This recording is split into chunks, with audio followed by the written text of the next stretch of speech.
Welcome back. Asharam આશ્રમ પર મોટી તવાઈ। આમ તો આશારામ બાપ બેટો આશારામ અને નારાયણ સાંઈ હજી પણ જેલમાં છે, એમના કુકર્મોની સજા ભોગવી રહ્યા છે, પણ હવે એમના આશ્રમો ઉપર પણ મોટી તવાઈ બોલાવવામાં આવી છે।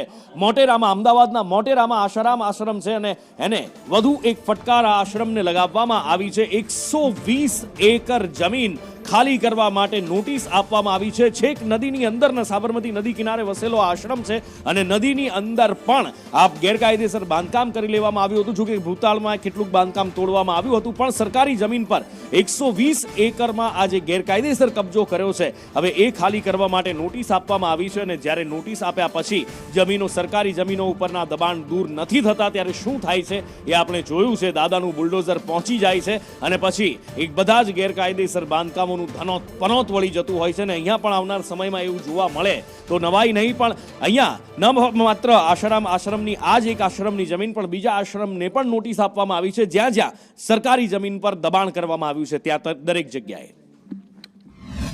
સરકારશ્રી દ્વારા આશારામ આશ્રમ, સદાશિવ પ્રજ્ઞા મંડળ અને ભારતીય સેવા સમાજ એ ત્રણેય સંસ્થાઓને જે તે વખતે જુદા જુદા હુકમોથી શરતી જમીન ફાળવણી કરવામાં આવેલી હતી।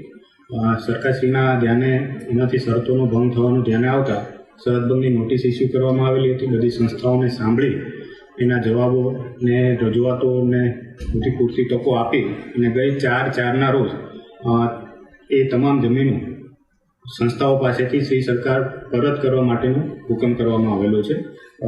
એની બેઝિક ડિટેલ હું આપને આપું તો સંત શ્રી આશારામ આશ્રમની જે મોટેરા ખાતેની જમીન છે એ કુલ 33,980 ચોરસ મીટર, ભારતીય સેવા સમાજ પાસેથી 80,940 ચોરસ મીટર અને સદાશિવ પ્રજ્ઞા મંડળ મોટેરા પાસેથી 12,207 ચોરસ મીટર જમીન સરકાર દાખલ કરવાનો હુકમ કરવામાં આવેલો છે।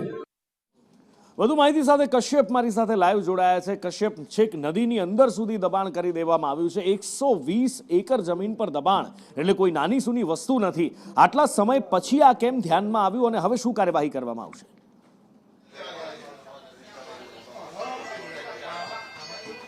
આશારામ આશ્રમને હવે નોટિસ ફટકારવામાં આવી છે અને આ આશ્રમ જે છે તે જે જગ્યા ઉપર બનેલો છે તે ખાલી કરવા માટે થઈ અને નોટિસ કલેક્ટર દ્વારા ફટકારવામાં આવી છે। કુલ 3 આશ્રમોને આ નોટિસ ફટકારાઈ છે। આશારામ આશ્રમ સિવાય તેની નજીકમાં રહેલા ભારતીય સેવા સમાજ અને અન્ય એક નજીકમાં સદાશિવ આશ્રમ છે તેને પણ નોટિસ આપવામાં આવી છે। આ બંને જે આશ્રમો છે તેણે માત્ર 20 એકરમાં કબજો કરેલો છે, જ્યારે આશારામ આશ્રમ જે છે તેના દ્વારા 120 એકરમાં કબજો કરવામાં આવ્યો છે અને ગેરકાયદેસર રીતે બાંધકામ પણ ત્યાં ખડકી દેવામાં આવ્યા છે। ચેરિટેબલ ટ્રસ્ટના નામે આ જમીન ઉપર કબજો કરવામાં આવ્યો હતો અને નિયમોનું ભંગ થયું હોવાનું કલેક્ટરને હવે ધ્યાનમાં આવ્યું છે અને તેના કારણે આ નોટિસ ફટકારી અને જગ્યા ખાલી કરવા માટે તેને સૂચના આપવામાં આવી છે। આગામી સમયમાં ઓલિમ્પિકની ગેમ્સ માટે થઈને ત્યાં સ્ટેડિયમો અલગ અલગ બનાવવાના છે અને તેના કારણે આ તમામ જગ્યાઓ છે તે ખાલી કરવા માટે તે કલેક્ટર દ્વારા નોટિસ પાઠવવામાં આવી છે।